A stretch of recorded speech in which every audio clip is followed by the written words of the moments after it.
الحمدللہ والصلاۃ والسلام علی رسول اللہ اما بعد فاعوذ باللہ من الشیطان الرجیم بسم اللہ الرحمن الرحیم۔ دیکھیں آج جو کبیرہ گناہ ہم دیکھیں گے تین، وہ ہے زمین پہ نشانات کو مٹانا اور تانا نسب کا تانا دینا اور وصیت سے نقصان پہنچانا۔ دیکھیں سب سے پہلا یہ ہے کہ کبیرہ گناہ کہ زمین کے نشانات کو مٹانے سے کیا مراد ہے کہ اگر علامت کے طور پر کوئی نشان کسی نے لگائے ہوئے ہیں تو وہ بندہ مٹا دے، اس شخص پہ لعنت ہے۔ کسی نے اپنی زمین کی کوئی نشاندہی کی ہے تو انسان وہ حد بندی جو جہاں پہ کسی نے اپنی زمین کی ہے وہ ختم کر دے۔ تو یہ جیسے زمینوں میں ہوتا ہے اکثر ایکڑ کی حدود ہوتی ہے، انسان آہستہ آہستہ اس کو ختم کر دے یا اپنی زمین بڑھانے کے لیے وہ اس کو آگے آگے لے کے جا رہا ہے، تو یہ جائز نہیں ہے، یہ ٹھیک ہے نا۔ یا کورٹ میں جا کر پیسہ کھلا کر کاغذات اپنے تبدیلی کرا لے یا اپنی زمین زیادہ کر لے، اس کے نشانات مٹا دے اس کو زیادہ کرنے کے لیے اپنی زمین، اس طرح کی جو چیزیں ہیں وہ گناہ کبیرہ میں علماء نے شامل کی ہیں۔ کیونکہ دنیا کے لالچ میں اگر آپ اپنے بھائی سے بندہ بغاوت کرتا ہے، خیانت کرتا ہے، ٹھیک ہے نا، بلکہ چوری میں یہ داخل ہوگا، ظلم بھی ہوگا، چوری بھی ہوگا۔ اور اللہ کے رسول نے فرمایا جو کسی کی ایک بالش زمین بھی لے گا، روزے قیامت 7 توق ڈالے جائیں گے اس کے وزن کے برابر، اس کو اٹھانا پڑے گا۔ یہ تو پہلا معنی ہے۔ دوسری معنی نشانت مٹانے کو علماء نے جو لیا ہے وہ یہ ہے کہ دیہاتوں میں، صحرا میں، جیسے کچھ رستوں میں بنے ہوتے ہیں رستے، نشانی کے طور پر لوگوں نے کچھ چیزیں رکھی ہوتی ہیں کہ انسان راستہ نہ بھٹکے، کیونکہ صحرا میں رستہ بھٹکنا مطلب مرنے کے برابر ہے۔ تو اللہ کے رستہ نہ کسی کو اگر ملے، آپ وہ چیزیں ہٹا دیں تو راستہ نہ اگر کسی کو ملے تو یہ، یا روڈوں کے جو راستے ہوتے ہیں چیزیں لگائی ہوتی ہیں، نشاندہی کی ہوتی ہے، مسافت طے کی ہوتی ہے، کتنی مسافت اس جگہ کی رہ گئی ہے، تو یہ صحیح نہ لگانا یہ بھی گناہ ہے، یہ بھی اسی حکم میں ہے۔ نشانت مٹانا، آپ غلط لکھ دیتے ہیں، غلط گائیڈ کر دیتے ہیں، کسی کو تکلیف پہنچاتے ہیں، یہ ایک علماء نے منع کیا ہے۔ دوسرا کبیرہ گناہ تانا نسب کرنا، کسی کو اپنا حسب نسب پہ فخر کرنا۔ نبی علیہ السلام نے فرمایا کہ زمانہ جاہلیت کے کام ہے حسب نسب میں تانا دینا، مگر میری امت بھی یہ کام نہیں چھوڑے گی۔ یہ جاہلیت کام اور کفر کے کام ہے، اور اللہ کے نبی نے فرمایا میری امت میں یہ چیز رہے گی۔ خاندان کا تانا دینا، چھوٹا ہونے کا، یعنی کہ کسی کو تانا دینا، کوئی عیب لگانا۔ جیسے ایک صحابی ابو ذر کے بارے میں آتا ہے، انہوں نے حضرت بلال کو کہا اے کالی کسوٹی کے بیٹے، تو نبی علیہ السلام نے منع کیا۔ نبی علیہ السلام نے فرمایا تم جاہلیت کی تم نے بات کی ہے۔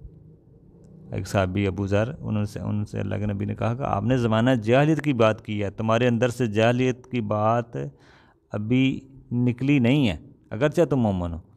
تو علماء نے اس کی مختلف صورتیں بیان کی ہیں کہ انسان کسی کو بات کا جواب صحیح نہ دے سکے تو آخر میں اس کا نسب کا تانا دینا شروع کر دے، تیری ماں ایسی ہے، تیرا باپ ایسا ہے، تیرا خاندان ایسا ہے، تو ذلیل ہے، تو یہ ایسے ہے، تو کسی کو کام کے پیشے کی وجہ سے اس کو نیچا، نائی، موچی جیسے ہمارے ہاں ہوتے ہیں، کمی، اس طرح کہہ دیتے ہیں۔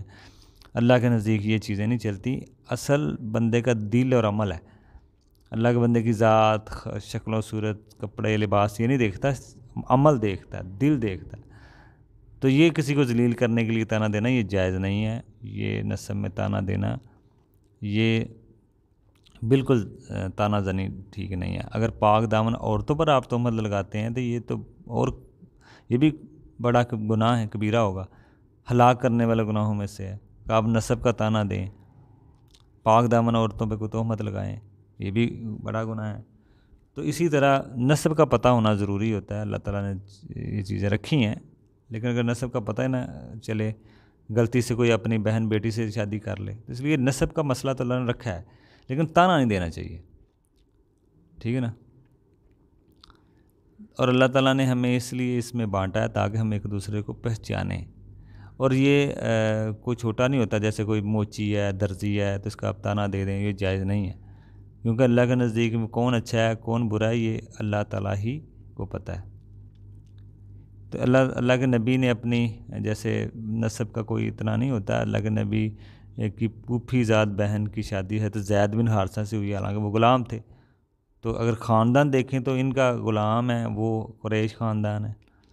تو اللہ کے رسول نے بڑی سختی سے منع کیا ہے کہ لوگوں سارے کے سارے آدم کی اولاد ہو، تم لوگ اپنے باپ دادا کی طرح فخر کرنا چھوڑ دو، اس لیے وہ جاہلیت اور کفر کی موت مرے ہیں وہ لوگ جو حسب و نسب پہ فخر کرتے ہیں اور جہنم میں ایندھن بنے ہیں۔ اللہ کے نبی نے فرمایا اپنے باپ دادا کی طرح فخر نہ کرو، باپ دادا زمانہ جاہلیت میں جیسے وہ کرتے تھے وہ تو کفر کی موت مرے ہیں اور وہ جہنم کے ایندھن بنے ہیں۔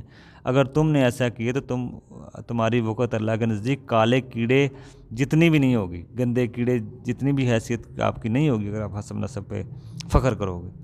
تو چاہے کوئی پیشے کی وجہ سے چھوٹا ہے، اللہ کے نبی نے بھی بکریاں چرائی ہیں، حضرت موسیٰ علیہ السلام نے بھی 10 سال بکریاں چرائی ہیں حق مر کے وجہ۔ تو کوئی کام چھوٹا بھی اگر ہو تو وہ انسان چھوٹا نہیں ہوتا۔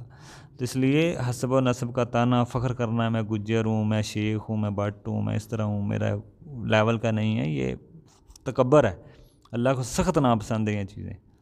اللہ کے نبی نے فرمایا یہ زمانہ جاہلیت میں لوگ کرتے تھے، آپ اپنے بڑے باپ دادا ان کی طرح یہ جاہلیت کی چیزیں نہ کرو، وہ تو کفر کی موت مرے ہیں، آپ جہنم کے ایندھن بنے ہیں، آپ ان کے نقشے میں چل رہے ہیں، قدم میں چل رہے ہیں۔ تو یہ بڑا ایک اہم مسئلہ ہے۔ آخری جو مسئلہ ہے تیسرا، وصیت میں نقصان پہنچانا۔ جیسے میراث میں کسی نے نقصان کر دیا وصیت میں، جیسے ایک شرعی چیز ہے وصیت کرنے میں، بندہ وصیت کر سکتا ہے، ایک شرعی چیز ہے، لیکن وارث کو نقصان پہنچانے کے نہیں ہے۔ اللہ کے نبی نے فرمایا ایک مرد عورت 60 سال تک جنت کا کام کرتا ہے، لیکن آخری وقت میں وصیت غلط وصیت کر دیتا ہے۔ غلط وصیت سے کیا مراد ہے؟ جیسے کسی کی ایک بیٹی ہے، وہ سوچتا ہے میرے بعد میری نرینہ اولاد تو ہے نہیں، میرے بہن بھائیوں کو جائے گا، چاہے مرد یا عورت دونوں میں سے یہ کوئی بھی سوچتا ہے میری بیٹی ہیں، صرف سارا مال تو ان کو نہیں ملنا، ایک ہے تو آدھا ملے گا، ایک سے زیادہ 3 حصوں میں 2 حصے ملیں گے، ایک حصہ 1/3 تو میرے بہن بھائی کو جائے گا۔ اگر میری ایک بیٹی ہے تو آدھا جائے گا، اگر میری یہ بیٹیاں نہیں ہیں تو سارا ہی جائے گا بیوی کو، اگر بیوی ہے چوتھا دے کے، تو وہ بیوی کے نام کر دے یا بیٹی کے نام کر دے عدالت میں جا کے کہ میرے بہن بھائیوں کو نہ جائے، یہ گناہ کبیرہ ہے، بلکہ کفر تک بھی چیزیں چلی جاتی ہیں، کیونکہ یہ اللہ کے فیصلے کو ناپسند کر رہا ہے۔ اگر اللہ نے کسی کے حصے رکھے ہیں تو یہ لنک ختم کر کے جا رہا ہے، یہ بغاوت اللہ کے قانون کے ساتھ، یہ چور دروازہ ہے، یہ اللہ نے اگر کسی کے حصے رکھے ہیں وہ ختم کر کے لیں گے۔ تو یہ آخری وقت میں غلط وصیت کرنا، کسی کو نقصان پہنچانے کے لیے وہ کام کر کے جانا، یہ بھی گناہ کبیرہ ہے۔ یا کسی بیٹے کے نام کر دیے، بعض لوگ ہوتے ہیں جہالت کی بنا پہ اولاد کے فتنے میں آگے کسی بیٹے کے محبت میں زیادہ نام کر دی، باقیوں کو محروم کر دیے، یہ صرف بیٹوں کے نام کر دیا زندگی میں، بعد میں بیٹیوں کو نہ جائے۔